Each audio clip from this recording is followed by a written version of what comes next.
تبارک و تعالی جل جلالہ وعم نوالہ واتم برہانہ وعظم شانہ کی حمد اور ثنا کے بعد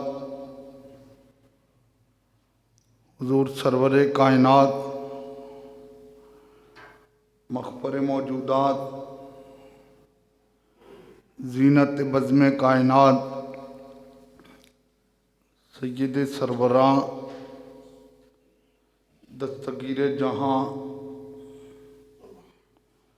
ہم گسار زماں حامی بے کساں قائد المرسلین خاتم النبیین احمد مجتبیٰ جناب سیدنا محمد مصطفیٰ صلی اللہ علیہ وآلہ وسلم کی بارگاہ عالیہ میں درود و سلام کا تحفہ پیش کیا۔ دعا ہے اللہ پاک اس کو قبول فرمائے اور ہماری اور ہمارے ماں باپ کی بخشش کا سامان بنائے۔ پچھلے جمعۃ المبارک میں ہم نے شہزادی رسول حضرت سیدہ طیبہ طاہرہ حضرت سیدہ زینب رضی اللہ تعالی عنہا وسلام اللہ علیہا آپ کی بارگاہ میں سلاموں کے تحفے پیش کیے۔ آج کا یہ خطبہ جمعۃ المبارک شہزادی رسول حضرت سیدہ طیبہ طاہرہ حضرت سیدہ رقیہ بنت محمد صلی اللہ علیہ وآلہ وسلم ورضی اللہ عنہا وسلام اللہ علیہا آپ کی بارگاہ میں سلاموں کا گلدستہ پیش کریں گے۔ اللہ تعالی ہم سب کا مل بیٹھنا اپنی بارگاہ میں قبول فرمائے۔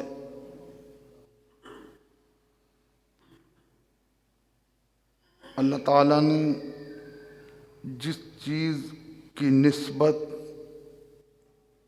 ہمارے آقا صلی اللہ علیہ وآلہ وسلم کے ساتھ کی، اللہ نے اسی چیز کو سب سے اعلیٰ بنا دیا۔ نبی پاک صلی اللہ علیہ وآلہ وسلم کی زندگی ہم سب کے لیے بہترین نمونہ ہے۔ آپ رسول پاک صلی اللہ علیہ وآلہ وسلم کی زندگی مبارک کو دیکھیں، آپ اگر ایک باپ ہیں تو پھر بھی حضور کی بارگاہ سے رہنمائی ملتی ہے، اگر اولاد ہیں تو پھر بھی بارگاہ مصطفیٰ سے رہنمائی ملتی ہے، اگر امام ہیں تو پھر بھی حضور کی بارگاہ سے رہنمائی ملتی ہے، اگر تاجر ہیں تو پھر بھی سرکار کی بارگاہ سے رہنمائی ملتی ہے، اگر پڑوسی ہیں تو پھر بھی بارگاہ رسول سے تمہیں رہنمائی ملتی ہے۔ گویا زندگی کا کوئی کام بھی ہو تو تمہیں میرے آقا صلی اللہ علیہ وآلہ وسلم کی زندگی سے رہنمائی مل رہی ہے۔ حضور صلی اللہ علیہ وآلہ وسلم کی زندگی قرآن کہہ رہا ہے تمہارے لیے بہترین نمونہ ہے۔ نبی پاک صلی اللہ علیہ وآلہ وسلم اپنے دشمنوں کو معاف کر دیا کرتے تھے، اور کبھی کبھی دشمنوں کے بارے میں پھر تلوار بھی بڑی عظیم اٹھائی تھی، لیکن بیٹیوں کے معاملات میں اتنے نرم دل تھے کہ اگر کسی دشمن کی بیٹی بھی سامنے آ جاتی تو اس کے سر پہ بھی مصطفیٰ چادر سجا دیا کرتے تھے۔ اگر کسی بیٹی کا باپ دنیا سے چلا جاتا تو اس کے سر پہ شفقت کا ہاتھ رکھ کے ہمارے آقا صلی اللہ علیہ وآلہ وسلم اسے دلاسا دیا کرتے تھے، اور یہ بول فرمایا کرتے تھے کہ کیا تم اس بات پہ راضی نہیں ہو کہ آج سے محمد عربی صلی اللہ علیہ وآلہ وسلم تمہارا باپ ہو گیا ہے، اور حضرت سیدہ عائشہ صدیقہ رضی اللہ تعالیٰ عنہا تمہاری ماں ہو گئی ہے۔ اس طرح میرے آقا دلاسا دلایا کرتے تھے۔ اگر کسی بیٹی کو بازار میں کھڑا ہوتے روتے ہوئے دیکھتے تو میرے کریم آقا صلی اللہ علیہ وآلہ وسلم اس کی حاجت کو پورا فرمایا کرتے تھے۔ حضور بیٹیوں کے معاملے میں بڑے ہی رحیم، شفیق اور مہربان۔ حاتم طائی ہے، بہت بڑا کافر ہے، اس کی بیٹی قیدیوں میں ہو کر قیدی بن کر حضور کے سامنے آئی۔ سرکار نے دیکھا اس بیٹی کے سر پہ دوپٹہ نہیں ہے، اللہ کے رسول نے وہاں سے دوپٹہ منگوایا نہیں، مصطفیٰ نے اپنی چادر اتار کے اس کے سر پہ رکھی۔ اور میرے کریم آقا صلی اللہ علیہ وآلہ وسلم بیٹیوں کی عزت کو جانتے ہیں، اور زمانے والوں کو بتاتے تھے دشمن کی بیٹی بھی آ جائے تو احترام ایسے کرنا جیسے محمد مصطفیٰ نے کیا ہے۔ تو حضور نے اس کے سر پہ چادر رکھی اور 10 صحابہ کی ڈیوٹی لگائی کہ چلو تم اسے اس کے گھر تک چھوڑ کے آؤ۔ صحابہ کرام اس لڑکی کو گھر تک چھوڑنے کے لیے آئے۔ جب اس نے اپنے دروازے پہ دستک دی تو اس کا بھائی باہر نکلا۔ اس بھائی نے دیکھا کہ میری ہمشیرہ کے دائیں بائیں مرد ہیں، تو بڑے غصے میں آیا۔ تو وہ لڑکی بول اٹھی، اس نے کہا ان کو کچھ نہ کہنا، یہ نبی پاک صلی اللہ علیہ وآلہ وسلم کے صحابی ہیں، اور میں قیدی بن کے حضور کی بارگاہ میں گئی اور اللہ کے رسول نے میرے سر کے اوپر اپنی چادر رکھ دی۔ تو اس کا بھائی کہنے لگا کہ ان لوگوں نے تمہیں کوئی تکلیف تو نہیں دی؟ تو اس نے کہا سن، اتنی شاید میرے گھر میں میری عزت کا خیال نہ رکھا گیا ہو جتنا بارگاہ رسول میں میری عزت کا خیال رکھا گیا ہے۔ تو اس نے کہا پھر تم نے ان کا کلمہ کیوں نہیں پڑھا؟ کہا تیرے ڈر سے کلمہ نہیں پڑھا۔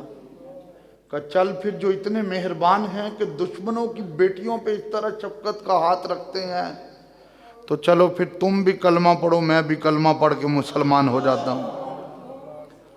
تو یہ بیٹیوں کے معاملات یہ بڑے نازک معاملات ہوتے ہیں، اور اللہ کے رسول صلی اللہ علیہ وآلہ وسلم دشمنوں کی بیٹیوں کے ساتھ بھی یہ معاملہ کرتے تھے۔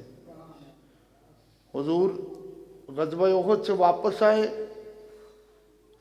تو مدینے کے کونے میں خواتین نکل کے اسلام کے لشکر کا استقبال کرنے کے لیے کھڑی تھیں۔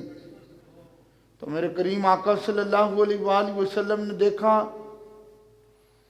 میرے بڑے ہی بہادر چچا حضرت امیر حمزہ رضی اللہ تعالیٰ عنہ کی بیٹی بھی کھڑی ہے۔ تو اس نے جب حضور پاک کو دیکھا اور پھر پورے لشکر میں نظر دوڑائی تو عرض کیا آقا آج مجھے میرا بابا نظر نہیں آ رہا۔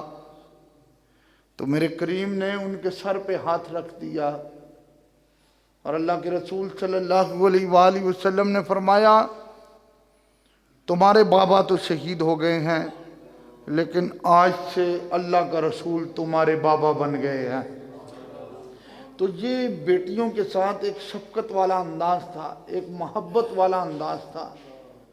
میرے آقا صلی اللہ علیہ وآلہ وسلم نے اس لیے تو فرمایا ہے نا کہ جو بیٹیوں کو اچھی طرح پالتا ہے اور پھر ان کی شادی کرتا ہے تو وہ جنت میں ضرور جائے گا لیکن جنت میں وہ مجھ سے دور نہیں ہوگا۔ صحابہ کسی کی ایک بیٹی ہو یا دو ہوں وہ جنت میں مصطفیٰ کے ساتھ ایسے ہوگا جیسے بڑی انگلی کے ساتھ چھوٹی انگلی جڑی ہوتی ہے۔ آج لوگ بیٹیوں کے ساتھ کس سلوک سے پیش آتے ہیں اور میرے آقا نے اپنی صاحبزادیوں سے کون سا سلوک کیا ہے۔ آج میں حضور کی دوسری صاحبزادی سیدہ طیبہ طاہرہ حضرت سیدہ رقیہ بنت محمد صلی اللہ علیہ وآلہ وسلم ورضی اللہ عنہ آپ کا ذکر کرنے لگا ہوں۔ آپ توجہ سے سنیں گے دل باغ باغ ہوتا جائے گا۔ میرے آقا صلی اللہ علیہ وآلہ وسلم کی عمر مبارک 33 سال کی ہوئی تو حضرت سیدہ رقیہ رضی اللہ تعالی عنہ کی ولادت ہوئی۔ یعنی حضرت سیدہ رقیہ رضی اللہ تعالی عنہ اپنی بڑی بہن سے 3 سال چھوٹی تھیں، جن کی پرورش میرے نبی کی گود میں ہوئی ہو ان کی شان کا پھر کیا عالم ہوگا۔ میرے نبی نے اپنی صاحبزادی کی پرورش خود کی اور جن کو زمانہ جاہلیت میں بھی لوگ طاہرہ کے لقب سے پکارتے تھے وہ سیدہ خدیجہ رضی اللہ تعالی عنہ نے اپنی گود میں حضرت سیدہ رقیہ کی پرورش کی۔ اور یہ پچھلے جمعۃ المبارک پہ بھی میں بتا چکا ہوں کہ جب میرے نبی صلی اللہ علیہ وآلہ وسلم نے نبوت کا اعلان کیا تو حضرت سیدہ رقیہ رضی اللہ تعالی عنہ نے اپنی والدہ محترمہ کے ساتھ ہی کلمہ پڑھ لیا۔ اور اسلام سے پہلے عرب کا ایک دستور تھا کہ بیٹیوں کے نکاح کر دیے جاتے تھے، جبکہ حضرت سیدہ زینب رضی اللہ تعالی عنہ کا آپ پچھلے جمعۃ المبارک پہ سن چکے ہیں۔ حضرت سیدہ خدیجہ رضی اللہ تعالی عنہ آپ کے خالہ زاد بھائی ابو العاص کے ساتھ آپ کا نکاح ہوا حضرت سیدہ زینب کا۔ تو پھر حضرت مولا علی رضی اللہ تعالیٰ عنہ کے والد محترم ابو طالب کہنے لگے کہ آپ نے حضرت خدیجہ کے رشتہ داروں میں تو بیٹی کی شادی کر دی۔ ابو لہب کے 2 بیٹے ہیں، ایک کا نام عتبہ ہے ایک کا نام عتیبہ ہے، تو آپ اپنی بیٹیوں کا نکاح ان کے ساتھ بھی کریں۔ تو پھر میرے نبی پاک صلی اللہ علیہ وآلہ وسلم نے حضرت سیدہ رقیہ رضی اللہ تعالی عنہ کا نکاح عتبہ کے ساتھ کیا۔ وقت گزرتا گیا، جب اللہ نے فرمایا محبوب اب تم پہاڑ کی چوٹی پہ کھڑے ہو کر اپنے نبی ہونے کا اعلان کرو، تو پھر میرے آقا صلی اللہ علیہ وآلہ وسلم نے نبوت کا اعلان فرمایا۔ کفر و شرک کے تالے ٹوٹنے شروع ہو گئے۔ ابو لہب خود بھی بہت بڑا گستاخ تھا اور اس کی بیوی بھی سرکار کی گستاخ تھی۔ جب انہوں نے میرے نبی پاک صلی اللہ علیہ وآلہ وسلم کو دکھ دیا، گستاخیاں کی، تو اللہ پاک نے قرآن کی سورت نازل فرمائی، سورہ لہب، جس میں اللہ نے فرمایا ابو لہب کے دونوں ہاتھ ٹوٹ جائیں، اس نے انگلی کا اشارہ میرے مصطفیٰ کی طرف کیوں کیا ہے؟ اور بڑی بڑی باتیں اس میں کی گئیں۔ تو جب یہ سورت نازل ہوئی تو ابو لہب کی بڑی بےزتی ہوئی، بڑی انسلٹ ہوئی۔ اس نے اپنے دونوں بیٹوں کو بلایا، دیکھو میرے نبی کو کس کس جگہ سے دکھ دیا گیا۔ اس نے اپنے بیٹے عتبہ اور عتیبہ کو کہا، عتبہ تمہارے ہاں رقیہ کا نکاح ہے، میں تمہیں سرداری نہیں دوں گا، میں تم سے بات تک نہیں کروں گا، تمہیں منہ نہیں لگاؤں گا جب تک تو سرکار کی بیٹی کو طلاق نہیں دے گا۔ اور پھر عتیبہ کو بھی یہ کہا، تو عتبہ نے نبی کریم صلی اللہ علیہ وآلہ وسلم کی صاحبزادی کو طلاق دی۔ عورت کے لیے وہ بڑا نازک لمحہ ہوتا ہے، عورت اس طلاق کے پیچھے بڑی بڑی مار برداشت کرتی ہے، بڑی بڑی بھوک برداشت کرتی ہے۔ عورت طلاق سے بچنے کے لیے ہر چیز برداشت کر لیتی ہے، لیکن عرب کے ماحول میں جب انہوں نے دکھ دیا میرے نبی پاک کو اس صورت میں کہ حضور کی بیٹی کو طلاق دی جائے، تو پھر کتنا دکھ پہنچا میرے آقا صلی اللہ علیہ وآلہ وسلم کو۔ اور ابو لہب کے بیٹے نے جب طلاق دے دی، عاشق لوگوں کا اپنا انداز ہے، عاشق لوگوں نے کہا جب قرآن نازل ہونا شروع ہوا، میرے نبی نے اپنے نبی ہونے کا اعلان کیا، ابو لہب جب کہ کافر ہے، اور قرآن کہتا ہے کافر پلید ہوتے ہیں، اور مصطفیٰ کریم صلی اللہ علیہ وآلہ وسلم کی پاک صاحبزادیاں ہیں، اور یہ پاک صاحبزادیاں ان پلیتوں کے گھر میں نہیں رہ سکتی تھی۔ اللہ نے اس لیے مصطفیٰ کریم کی بیٹیوں کو وہاں سے پاک کیا، اور پاک کر کے حضرت سیدنا عثمان بن عفان کے نکاح میں حکم دیا۔ یہ تھا وہ پس منظر۔ میرے آقا صلی اللہ علیہ وآلہ وسلم کی ان صاحبزادیوں کا صرف نکاح ہوا تھا، رخصتی نہیں ہوئی تھی۔ اور حضور کی یہ حدیث ہے، حضور نے فرمایا میں نے اپنی چاروں صاحبزادیوں کے نکاح اللہ کے حکم سے کیے ہیں، مجھے جہاں اللہ نے فرمایا ہے میں نے وہیں نکاح کیا ہے۔ اور ایک حدیث پاک میں ہے جن کو میں نے بیٹیاں دی ہیں وہ بھی رب کے حکم سے دی ہیں، اور جن سے میں نے بیٹیاں اپنے نکاح میں لی ہیں وہ بھی رب کے حکم سے لی ہیں۔ تو کنز العمال شریف میں یہ حدیث بھی موجود ہے کہ میرے کریم آقا صلی اللہ علیہ وآلہ وسلم نے فرمایا ان اللہ اوحی الی ان ازوج کریمتی عثمان ابن عفان رضی اللہ تعالی عنہ۔ دیکھو حضور کے الفاظ، بیٹیوں کے بارے میں بڑے محتاط ہو کے بولنے کے انداز ہوتے ہیں۔ میرے آقا نے فرمایا میری پیاری بیٹی، میری کریم بیٹی، میری مہربان بیٹی، میری عزت والی بیٹی، حضرت رقیہ کے جب نکاح کی باری آئی تو اللہ نے جبریل کو بھیج کے مجھے حکم دیا کہ اے محبوب اپنی بیٹی کا نکاح حضرت عثمان غنی ذو النورین سے کر دو۔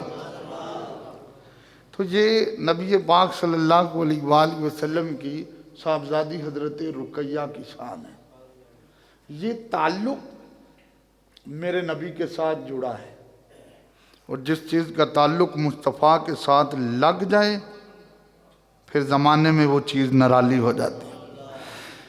ہم اہل سنت، اہل نسبت، اہل جنت بڑے خوش نصیب ہیں۔ ہم اپنے آقا کی چاروں صاحبزادیوں کو سلام پیش کرتے ہیں. ہم نبی پاک صلی اللہ علیہ وآلہ وسلم کے تمام صحابہ کو سلام پیش کرتے ہیں. ہم کہتے ہیں قرآن پڑھو، حدیث پڑھو، اور پھر قرآن و حدیث کا نچوڑ ہمارے اعلیٰ حضرت نے لکھ دیا ہے. اعلیٰ حضرت فرماتے ہیں ان کے مولا کے ان پہ کروڑوں درود. مل کے سارے بولیں، محبت سے بولیں سبحان اللہ. اجے آواز نہیں آئی، مل کے آنکھو ذرا. ہون مل کے پڑھو ان کے مولا کے ان پہ کروڑ. اجے سارے نہیں پڑھیا، ہل دے ضرور لو، ہلن نہ تے برکت پہندی ہے، لیکن پڑھو بھی صحیح ان کے مولا کے ان پہ کروڑ. ان کی اصحاب و اطرت پہلا. اصحاب کہتے ہیں ساتھی کو، اور اطرت کہتے ہیں اولاد کو. ان کی اصحاب و اطرت پہلا. مل کے پڑھیے مصطفیٰ جان رحمت پہلا. میرے نبی نے تربیت کیسے کی تھی؟ پورے مکہ المکرمہ میں سب سے خوبصورت جوڑا جس کو کہا جاتا تھا وہ حضرت سیدہ رقیہ اور حضرت عثمان غنی کے جوڑے کو کہا جاتا تھا. میرے مصطفیٰ ایک دن اپنی بیٹی کے گھر میں تشریف لائے. حضرت سیدہ رقیہ رضی اللہ تعالیٰ عنہ حضرت عثمان غنی رضی اللہ تعالیٰ عنہ کا سر مبارک اپنی گود میں رکھ کر ان کی زلفوں کو غسل دے رہی تھی. میرے کریم آقا صلی اللہ علیہ وآلہ وسلم نے فرمایا اے رقیہ، عرض کیا جی بابا جان. فرمایا اپنے شوہر کی خدمت کرتے رہنا، اپنے شوہر کا خیال کرتے رہنا، اپنے شوہر کی عزت کرتے رہنا، اپنے شوہر کا احترام کرتے رہنا. اے رقیہ، پوری دنیا میں تمہیں مجھ جیسا اخلاق کے لحاظ سے اگر کوئی بندہ نظر آئے گا تو وہ میرا عثمان غنی ذو النورین ہوگا. مل کے ہن پڑھو ان کے مولا کے ان پہ کرو. ذوق نال پڑھو ماشاءاللہ، ذوق پیدا ہوئے. ان کے مولا کے ان پہ کرو. ان کی اصحاب و اطرت پہلا. حضرت سیدہ طیبہ طاہرہ حضرت رقیہ رضی اللہ تعالیٰ عنہ آپ نے حضرت عثمان غنی کے ساتھ رہنا شروع کر دیا. بیٹیوں کی تربیت کریں جیسے میرے نبی نے تربیت کی ہے. جب رہنا شروع کیا حضرت عثمان غنی رضی اللہ تعالیٰ عنہ نے کہا اے رقیہ، ہم نے مکہ چھوڑ دینا ہے، ہم نے حبشہ کی طرف ہجرت کرنی ہے، مکے کے حالات ٹھیک نہیں ہیں. حضرت رقیہ نے دوسری بات نہیں کی، یہ نہیں کہا یا تو میرے بابا رہتے ہیں یا میری والدہ رہتی ہے، میں نے ان کے پاس رہنا ہے. نہیں، حضرت رقیہ نے اپنے شوہر کے بول پہ فوراً لبیک کہا، مکہ چھوڑنے کے لیے تیار ہو گئی. ادھر میرے نبی کو پتہ چلا میرا عثمان ہجرت کر رہا ہے. مصطفیٰ کی چاروں صاحبزادیوں میں ایک حضرت رقیہ کی یہ شان ہے جنہوں نے 2 مرتبہ ہجرت کی ہے، اور بعض محدثین کہتے ہیں 3 مرتبہ ہجرت کی ہے. جب یہ حبشہ کی طرف ہجرت کر رہے ہیں میرے نبی ان کو الوداع کہنے کے لیے آ رہے ہیں. فرمایا دنیا میں 2 بندے ایسے ہیں، ایک ابراہیم علیہ السلام ہیں، ایک لوط علیہ السلام ہیں. ابراہیم علیہ السلام نے بھی گھر بار چھوڑا اللہ کے لیے تو بیوی بچوں کو ساتھ لے کر گئے. لوط علیہ السلام نے بھی گھر بار چھوڑا تو اہل خانہ کو ساتھ لے کر گئے. اور صحابہ تیسرا میرا عثمان ہے جس نے مکہ چھوڑ دیا گیا، بیوی کو ساتھ لے کے جا رہا گیا. یہ فرمایا یہ میرے عثمان کی شان ہے. اور پھر میرے کریم آقا صلی اللہ علیہ وآلہ وسلم سے اجازت لی، ہجرت کر کے حبشہ پہنچ گئے۔ جب حبشہ پہنچے، ہجرت کر کے کچھ دن گزارے تو واپسی جب مکہ مکرمہ میں آئے تو پتہ چلا میری والدہ حضرت ختیجہ کا وصال ہو گیا ہے۔ حضرت رقیہ کی آنکھوں میں بڑے آنسو آئے، بڑے آنسو آئے، ماں کی وفائیں یاد آتی تھی۔ عرض کیا بابا میری امی کدھر گئی ہے؟ فرمایا تمہاری ماں رب کو پیاری ہو گئی ہے۔ اس وقت حضرت رقیہ نے کہا تھا بابا مجھے میری امی کی قبر پہ لے جائیں، سیرت کی کتابوں میں موجود ہے مکہ کی دھرتی میں حضرت سیدہ رقیہ رضی اللہ تعالی عنہ اپنی والدہ محترمہ کی قبر پہ گئی۔ وہ میرے نبی کی وفادار بیوی جن کے بارے میں میرے نبی نے فرمایا 25 سال میرے ساتھ حضرت ختیجہ نے گزارے ہیں، کبھی بھی مجھے دکھ نہیں دیا گیا، کبھی بھی مجھے تکلیف نہیں دی ہے۔ میری بیٹی حضرت رقیہ رضی اللہ تعالیٰ عنہ اپنی بیٹی کو لیا، میرے نبی نے قبر کے نزدیک کھڑے کیا، حضرت رقیہ کی آنکھوں میں آنسو آ گئے، گویا پتہ کیا چلتا گیا اس دور میں بھی لوگ ماؤں کی قبروں پہ جا کر حاضری دیا کرتے تھے۔ وہ ایک دور بھی تھا، وہ دور بھی تھا۔ اور پھر قبر حضرت ختیجہ کی اور حاضری دینے والی مصطفیٰ کی صاحبزادی حضرت رقیہ ہے۔ اور میرے نبی کا یہ طریقہ ہوتا تھا، یار بیٹیوں والوں سے پوچھو تو صحیح بیٹیوں کے درد کیسے ہوتے ہیں۔ میرے نبی کا ایک طریقہ ہوتا تھا، حضور جب بھی کھانے کی کوئی چیز پکاتے میرے نبی اپنی بیٹیوں کی طرف بھیجا کرتے تھے، اس لیے کہ نبی پاک صلی اللہ علیہ وآلہ وسلم کی بیٹیوں کے جو نکاح والے گھر تھے وہ قریب قریب تھے، حضور ان کے ہاں بھیجتے تھے۔ حضرت اسامہ بن زید حضور کے غلام ہیں، ان کے بیٹے ہیں حضرت زید بن حارثہ، وہ کہتے ہیں میں بچہ تھا، میرے نبی نے ایک کھانا پکوایا، حضور نے کھانا ایک برتن میں رکھوایا، برتن میں کھانا رکھوا کے میرے نبی نے مجھے دیا، میرے نبی نے فرمایا جاؤ زید یہ میری رقیہ کے گھر دے کر آؤ۔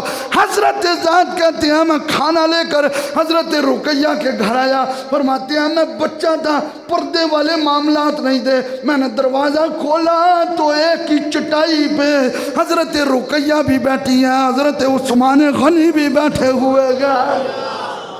میں کبھی حضرت عثمان غنی کو دیکھتا، کبھی حضرت رقیہ کو دیکھتا، میں کہتا ہوں دونوں میں سونا کون سا لگتا ہے؟ میں حضرت رقیہ کو دیکھ کے کہتا تم تو عثمان سے زیادہ خوبصورت ہو، اور عثمان کو دیکھ کر کہتا تم تو رقیہ سے زیادہ خوبصورت ہو۔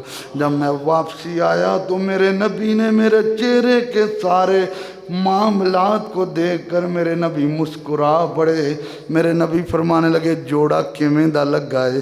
عرض کیا لجپال میں پورے مکے کو بھی دیکھ لوں تو مجھے رقیہ جیسی بیوی اور عثمان جیسا شوہر نظر نہیں آئے گا، ان کے مولا کے ان پہ کرو۔ جڑے بمار جو بشک نہ پڑھو، تو جڑے دوائی لے کے آیا نا کہ چوپی رہنا وہ بھی نہ پڑھو، ٹھیک ہے؟ تو جڑے سرکار دے نال ذرا وفا کرنے والے حضور دے نوکر سارے ہی ہیں، لیکن انج جھوم کے پڑھو پتہ چلے حضور دے نوکر بیٹھے نے، تے گلاں بند کرو، کیونکہ جدوں حضور دیاں گلاں ہو رہی ہوں تو پھر اپنیاں گلاں بند کرنی ہونی ہیں۔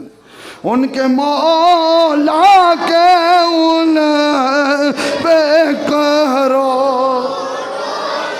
ان کی اصحاب و عطرت پھیلا۔ اور آپ کو پتہ ہے نا حضور سے پہلے بیٹیوں کو زندہ دفن کیا جاتا تھا۔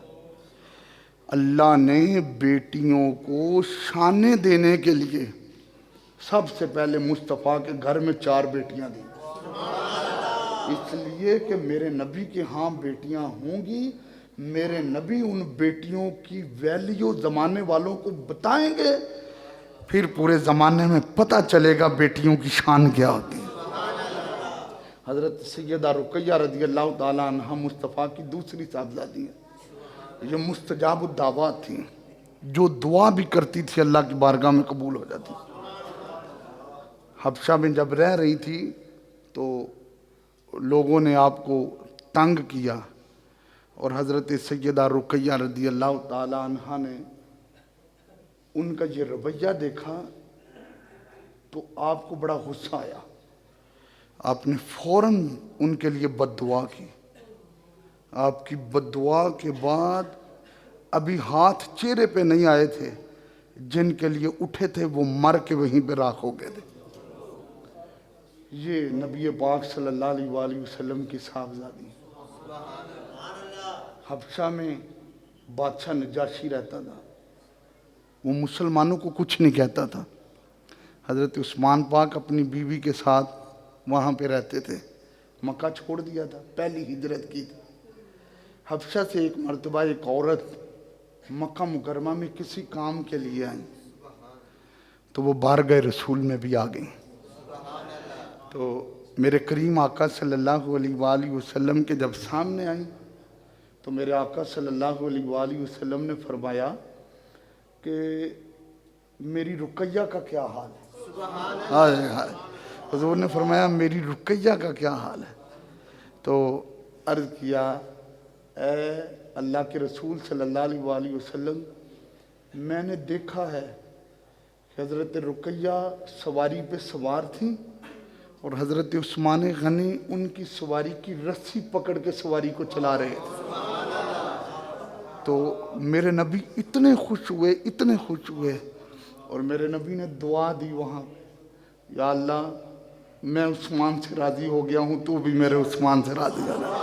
پھر پڑھنا ان کے مولا کے ان پہ کروڑوں درود، ان کی آس ہابوئی ترت پہلا۔ اور یہ بڑی اہم بات ہے، آج لوگ اپنے سسرال کو دکھانے کے لیے بیویوں کے ساتھ سلوک کر دیتے ہیں، لیکن جب اکیلے ہوتے ہیں تو معاملات کچھ اور ہوتے ہیں۔ لیکن حضرت عثمان غنی کی ہستی کو کروڑوں اربوں خربوں سلام ہو کہ جنہوں نے اکیلے میں بھی اپنی بیوی کا خیال اس انداز سے رکھا ہے کہ مصطفیٰ کو خبر ملی تو میرے مصطفیٰ خوشی سے مسکرانے لگ پڑے۔ تو میرے بھائیوں، میرے نبی کی دوسری صاحبزادی حضرت سیدہ رقیہ رضی اللہ تعالیٰ عنہ۔ اچھا، یہ تو میرے نبی کا معمول تھا کہ حضور گھر میں جو پکاتے وہ بیٹیوں کی طرف بھیجتے، یہ تو میرے آقا کا معمول تھا۔ لیکن حضور کی صاحبزادیوں کا بھی بڑا اچھا معمول تھا، وہ بھی گھر میں جو پکاتی وہ مصطفیٰ کی طرف بھیجا کرتی۔ حضرت سیدہ رقیہ رضی اللہ تعالیٰ عنہ، انہوں نے ایک بار شہد کا ایک لذیذ قسم کا حلوہ تیار کیا اور حضرت عثمان غنی ذو النورین رضی اللہ تعالیٰ عنہ کو کہا، اے میرے سرتاج، حلوہ میں نے بنایا ہے اور حلوہ بڑا لذیذ ہے، تو آپ ایسے کریں کہ یہ حلوہ میرے بابا کو دے کر آئیں۔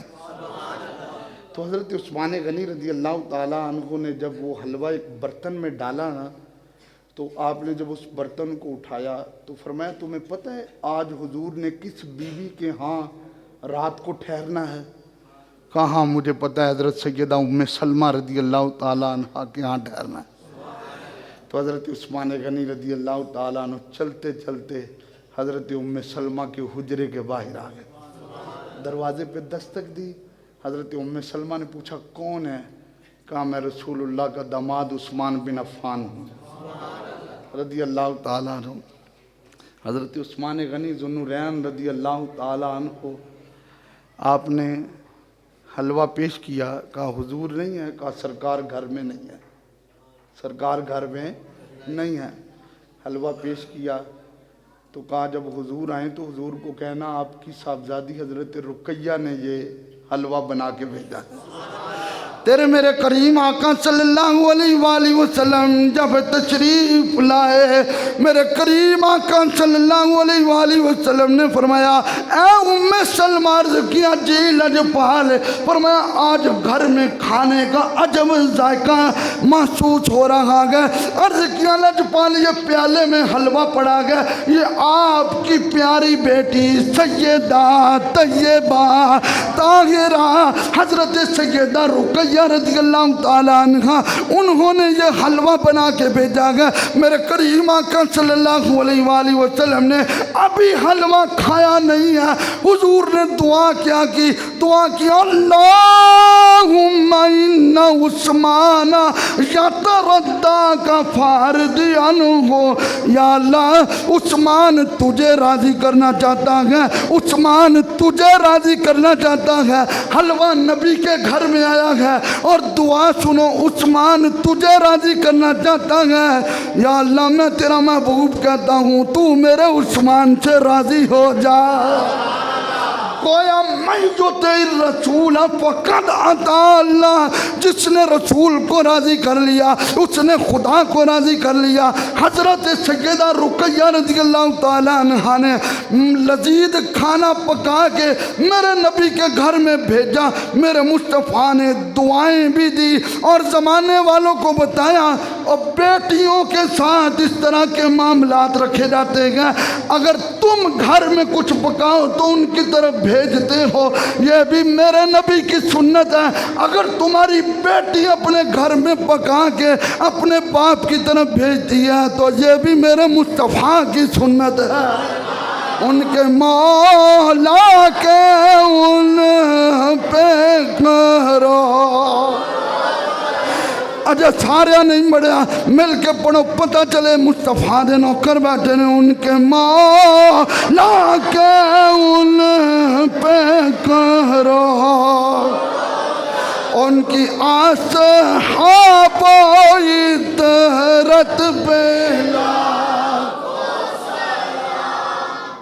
حضرت رقیہ رضی اللہ تعالیٰ عنہ، ان کا ایک بیٹا تھا جس کا نام تھا عبداللہ۔ پچھلی بار میں نے بتایا تھا نا کہ حضرت سیدہ زینب جو حضور کی سب سے بڑی شہزادی صاحبزادی ہیں، ان کے ایک بیٹے تھے اور ایک بیٹی تھی۔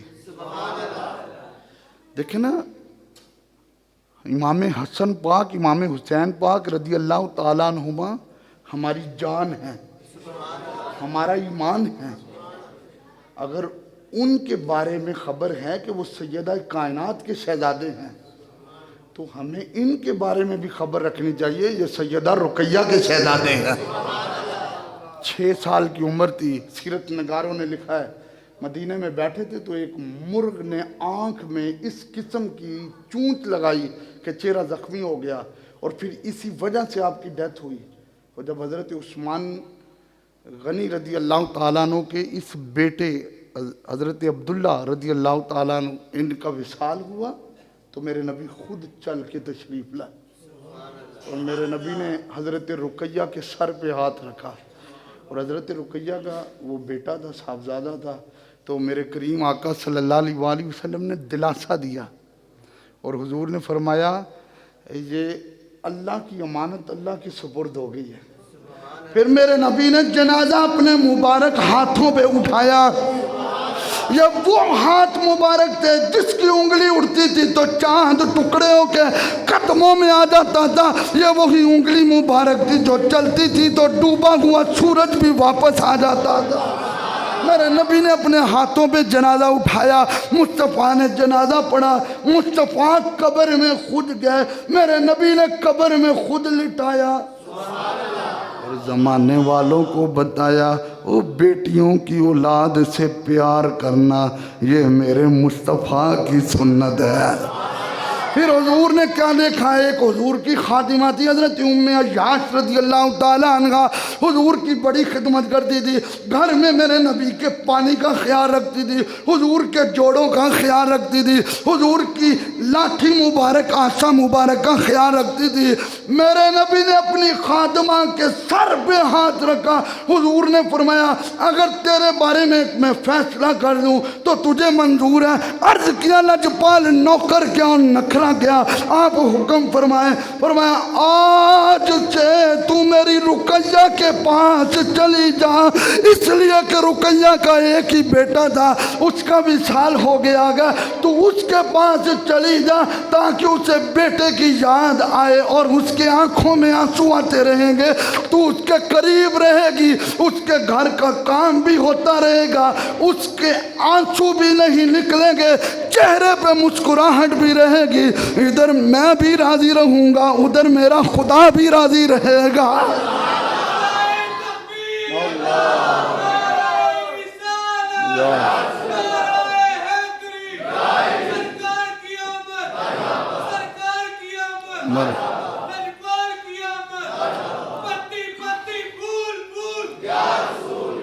حضور کی ساری صاحبزادیوں میں سے صرف حضرت سیدہ رقیہ ایسی صاحبزادی ہیں کہ جن کو ذوالحجرتین، جنہوں نے 2 مرتبہ ہجرت کی ہے، اور بعض محدثین نے کہا 3 مرتبہ کی۔ انہوں نے کہا ایک مکے سے حبشہ، ایک حبشہ سے مکہ، ایک مکہ سے پھر مدینہ، ایک مکہ سے پھر مدینہ۔ اسلام کی پہلی جنگ ہوئی غزوہ بدر، بڑی پیاری بات ہے۔ حضرت رقیہ رضی اللہ تعالی عنہ یہ بیمار تھی، میرے آقا صلی اللہ علیہ وآلہ وسلم نے فرمایا عثمان، عرض کیا جی لاجپال، فرمایا تم میری رقیہ کا خیال کرو، عرض کیا آقا بدر کا ثواب کدھر جائے گا؟ فرمایا بدر کا ثواب جانوں یا میں جانوں، بدر کا ثواب جانے یا میں جانے۔ عرض کیا آقا میں آپ کی بیٹی کے پاس رہوں گا، اپنی زوجہ کے پاس رہوں گا، اس کا خیال کروں گا۔ حضور نے ایک اور صحابی کی ڈیوٹی لگائی کہ تم بھی ان کے ساتھ رہو، اور فرمایا عثمان، یہ بخاری کے الفاظ ہیں، فرمایا عثمان تم بدر میں نہیں جاؤ گے، لیکن جب بدر والوں کی حاضری لگے گی تو ابو بکر عمر پاک کے بعد تیسرے نمبر پہ حاضری تیری لگے گی۔ جب ان کو مال غنیمت ملے گا تو تیسرے نمبر پہ مال غنیمت تمہیں بھی ملے گا، جب ان کو ثواب ملے گا تو تیسرے نمبر پہ ثواب تمہیں بھی ملے گا۔ اس کو کہتے ہیں کون دیتا ہے دینے کو، منہ چاہیے دینے والا ہے سچا۔ میرے کریم سے گر قطرہ کسی نے مانگا، دریا بہا دیے ہیں دربے بہا دیے ہیں۔ حضرت رقیہ بیمار ہو گئی، میرے نبی بدر میں گئے، عثمان پاک نے ان کا خیال شروع کیا۔ توجہ رکھنا 2 ہجری ہے، حضرت رقیہ رضی اللہ تعالی عنہ کا وصال ہو گیا، وفات ہو گئی۔ حضرت عثمان پاک نے ان کے کفن دفن کی تیاریاں شروع کی، جنازہ پڑھا کے عثمان پاک قبر میں ان کو لٹا کے اوپر مٹی ڈال رہے تھے کہ مدینے میں بڑی زوردار آواز آئی، اللہ اکبر، بڑی زوردار آواز آئی۔ حضرت عثمان پاک نے دیکھا مدینے کے کونے میں تو حضرت زید رضی اللہ تعالیٰ عنہ سواری پہ آ رہے تھے، سوار حضرت زید تھے، سواری میرے نبی کی تھی۔ جب یہ اللہ اکبر کی صدا سنی عثمان پاک نے تو کہا آج کیسی آواز آئی ہے؟ تو حضرت زید نے کہا او مدینے کے مسلمانوں تمہیں مبارک ہو، اللہ نے مسلمانوں کو بدر کے میدان میں فتح عطا فرمائی۔ حضرت عثمان غنی رضی اللہ تعالیٰ عنہ کے لیے بڑا نازک لمحہ تھا، بڑا نازک۔ ادھر اپنی وفادار بیوی کی تدفین ہے اور ادھر سے یہ بول آیا۔ میرے نبی جب مدینے میں داخل ہوئے، اتفاق ایسا ہے میرے نبی کی پہلی صاحبزادی کا وصال ہے، اور میرے نبی نہ جنازے میں شریک ہوئے، نہ کفن میں شریک ہوئے، نہ دفن میں شریک ہوئے، لیکن بیٹیوں کے معاملات دیکھو۔ میرے نبی گھر گئے، حضور نے سیدہ کائنات فاطمہ الزہرا کی بڑی چھوٹی سی عمر تھی، میرے نبی نے ان کو ساتھ لیا، حضرت رقیہ کی قبر پہ آئے،